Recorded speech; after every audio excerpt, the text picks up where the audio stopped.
Hello, everyone, and welcome. I'm Jana Walster Smith, Director of Interstate Compliance and Member Outreach here at the State Authorization Network, or SAN as we are affectionately known. Today, I have the pleasure of welcoming Dr. Sri Ping or Ping Jiang from the University of Kentucky, located in lovely Lexington, Kentucky. The University of Kentucky is a 2024 recipient of the Sensational Award, not only in compliance innovation, but also in the category of licensure programs. And that's what we're going to talk about today. UK won over the awards committee with their project, and it's titled Certification Procedures, Planning Project Collaborating Across Campus for Effective Regulatory Implementation. Before I turn this over to Ping, I want to talk to you a little bit about the Sensational Awards, just to remind everyone how these awards came about. So the Sensational Awards were really born back in 2015, and they were designed as an annual award just to recognize outstanding efforts from member institutions, member organizations, and the like. These institutions that we recognize have developed high quality and even comprehensive solutions to some of these dynamic distance education compliance challenges. So every year now, SAN applauds and we actually celebrate the creativity, the vision, the leadership that these organizations show when they introduce us to the projects that are working on their respective campuses. Not only do these projects underscore that the fact that these institutions, these organizations understand the regulatory, both state, federal, and the like, the challenges that exist within this work, but they also understand they also demonstrate that these institutions have conceptualized, put a plan into effect, made a communication across campus, and again, dug in and done this work and have this project that they're presenting that works. So it is in that spirit, again, that we applaud every sensational award winner. So without further ado, I do want to introduce you to Dr. Ping Zhang. And Ping is going to talk to us about what's working on the campus of the University of Kentucky. Ping? Thank you so much, Jenna, my dear friend. Warm greetings to everyone who's watching. On behalf of the University of Kentucky Distance Learning Compliance team, I'd like to start by expressing our gratitude to SAN for this great opportunity.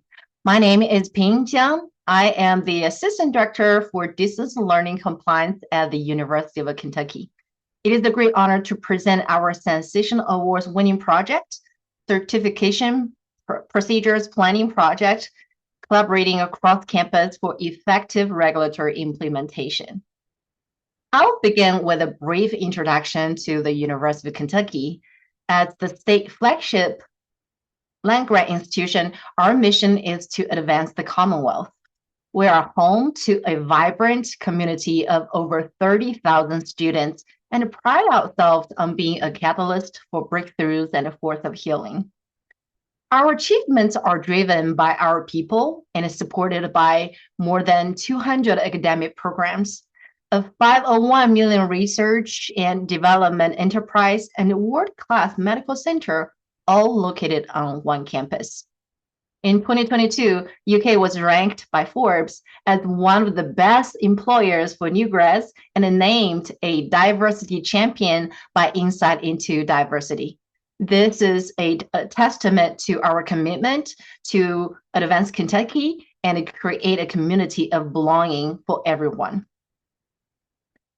So following the release of the final rule on certification procedures on October 31st, 2023, our education institutions have been working to align their processes to meet the new requirements. At the University of Kentucky, our team, the Distance Learning Compliance team, led a campus-wide compliance project, collaborating with campus stakeholders. Together, we developed the licensure program inventory and implemented a triple-level compliance screening system integrated into various application systems to ensure transparency and clarity for applicants. This screening process allows prospective students to verify their enrollment eligibility before submitting an application and paying an application fee, preventing unexpected enrollment restrictions afterwards and safeguarding their educational journey. Additionally, the project integrated the state authorization screening into the mix, facilitated an inventory of the distance education licensure programs, automated direct disclosures, and increased the campus-wide awareness of compliance and its data management related to state authorization, global compliance, and all licensure programs. This slide provides an overview of the campus-wide project development timeline. Regulatory analysis and approval took place in last November and December. Can't believe it's more than a year right now. With adjustment made according to the department's updated guidance released afterward. By early January, UK leadership approved our proposed plan, allowing us to start the campus-wide project. In late January, we pulled a work group and presented our detailed plan and received unanimous support. Through our collective efforts, we created new fields and created the compliance screening processes that were launched in the weekend before July 1st. However, the work did not stop there. We are currently still working on several projects to enhance and perfect the processes. As many other compliance practitioners, we have been grappling with a complex puzzle: how to integrate disparate factors into enrollment eligibility criteria mandated by the Department of Education. These factors include, but are not limited to, Title IV program and student eligibility, state authorization for licensure programs, the relationship between state licensure status and location study, initial enrollment term, program modalities, distance education definition, and so many others. Navigating these requirements can lead institutions in different directions, potentially causing confusion.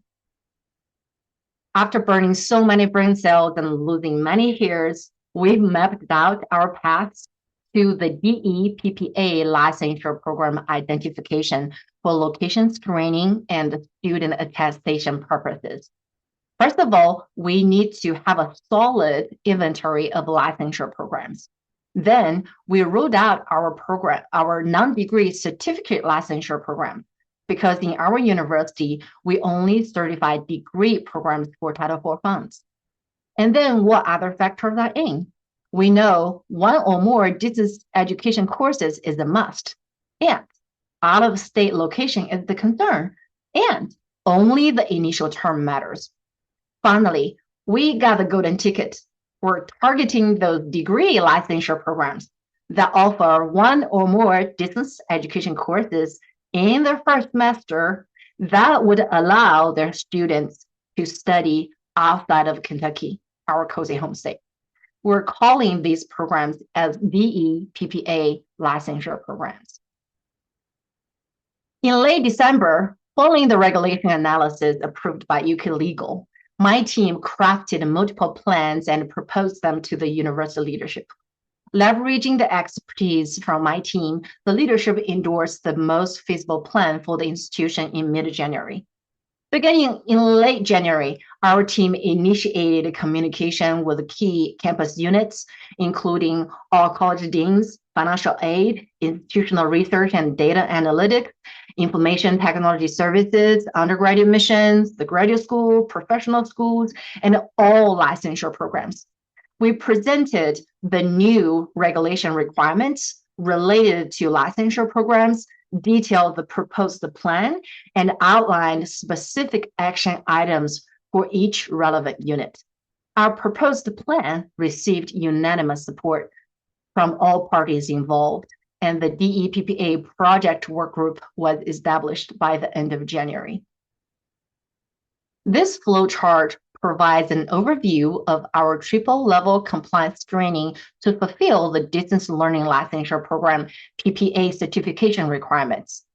So briefly, when applicants select a fully online program or a non-fully online but the PPA licensure program, they need to specify the intended study location for the first term when filling out the application form. If the location is within the United States, a state authorization screening workflow will start. If the program is authorized to be offered in that state, another workflow will start to verify if the selected program a DE-PPA licensure program that we have defined. If not, the applicants can continue with the application as usual. However, if it is a DE-PPA licensure program, a licensure status screening will then begin.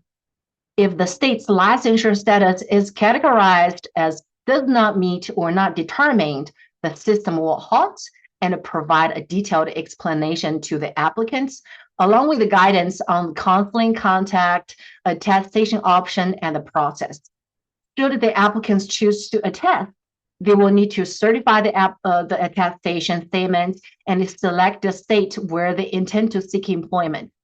Subsequently, the system will conduct the third screening check to ensure that the attested state doesn't fall under a hard stop status. If the applicants decline to attest or select another state with a hard stop status as well, the application process will terminate at this point. Otherwise, the applicant will proceed their application as usual.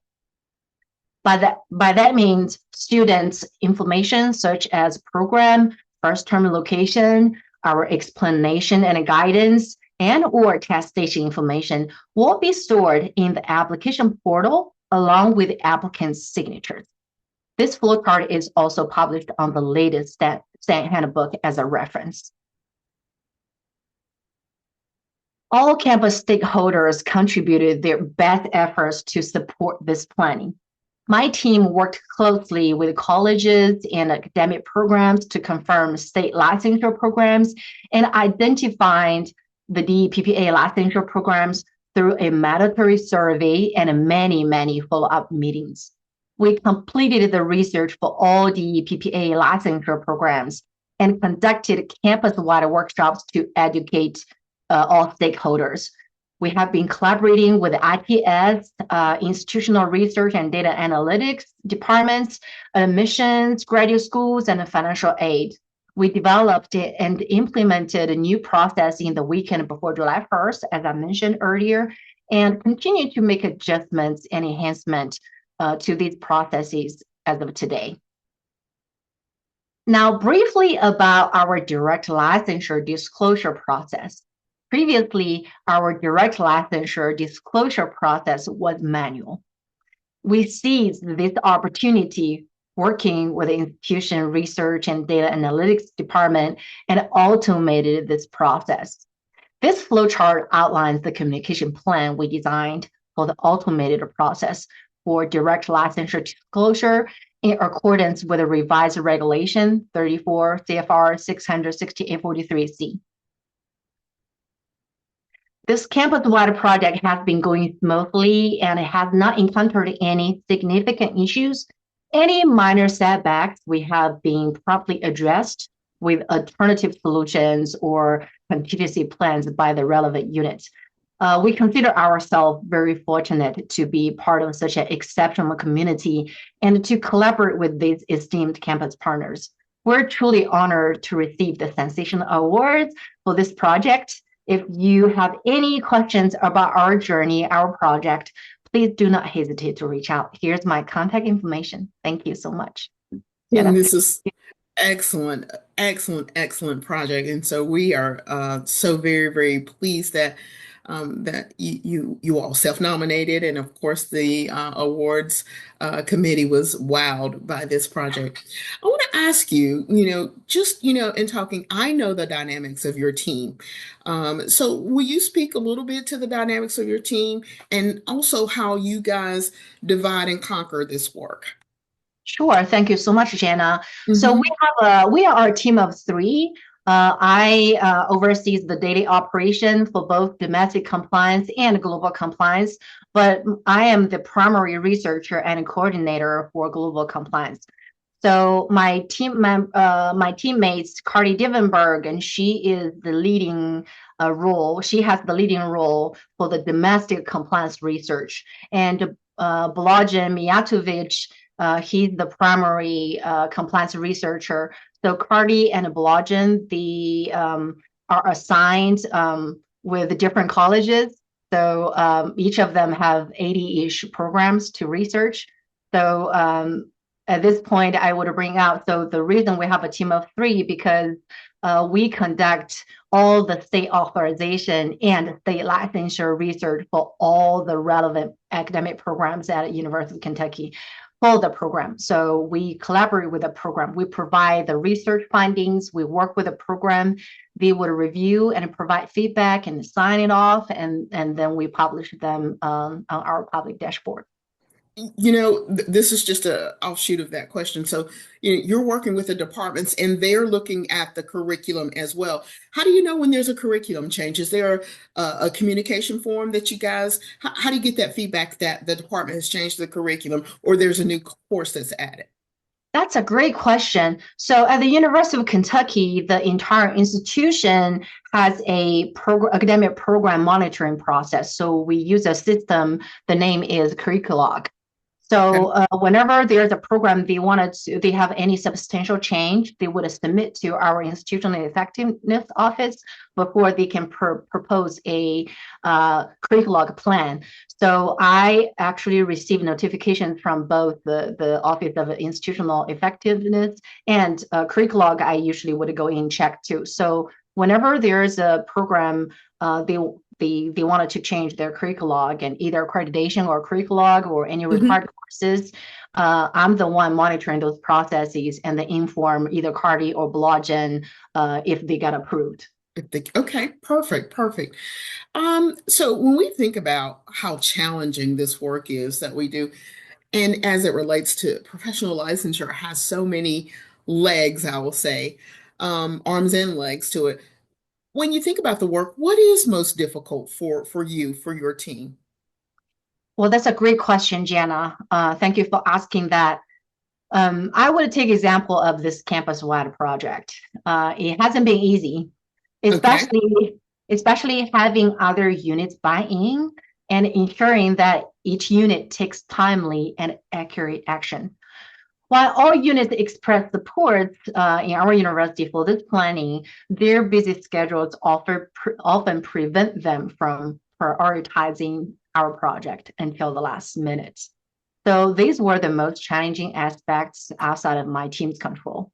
For the buy-in part, I found that it was very helpful to propose and lay out a very detailed plan for stakeholders to consider and present it in a clear and concise way.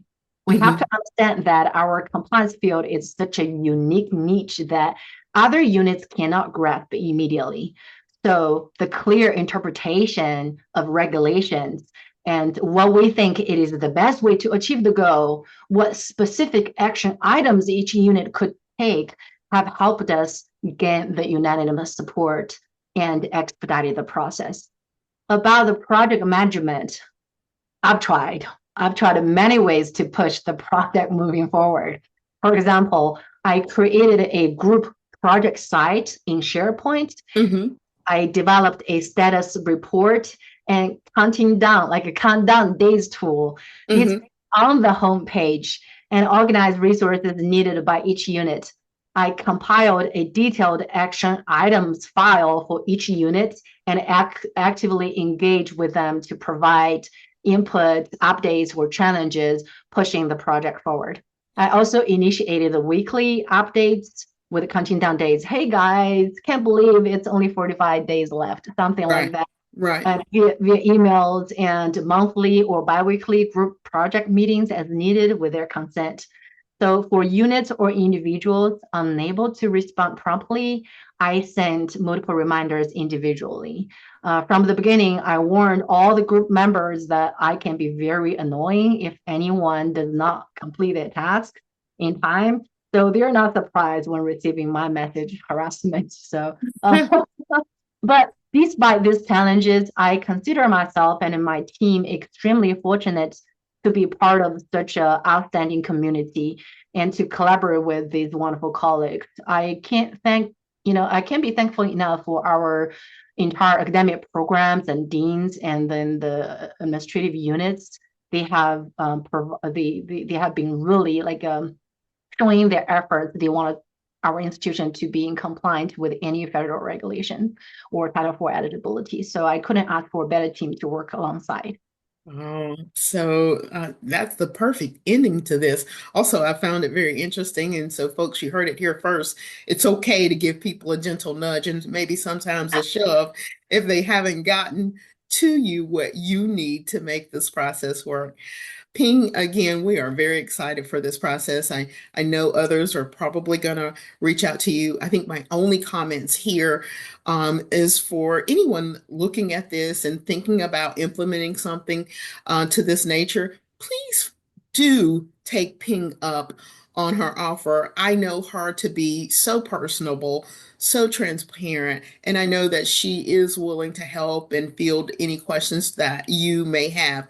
You know, I think this is a lovely process, and I think, just getting the ins and outs of it may be half the battle. And Ping, I know that you're there to help people work themselves and work their way through this. So for that, I am truly thankful.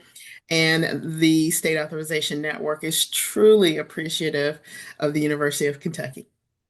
Thank you so much, Jana. Absolutely. Please reach out whenever you have any questions. I will help you with my full heart. Appreciate your coordination, Jenna. This is very generous. Appreciate that. Of course. Thank you, Ping. Thank you.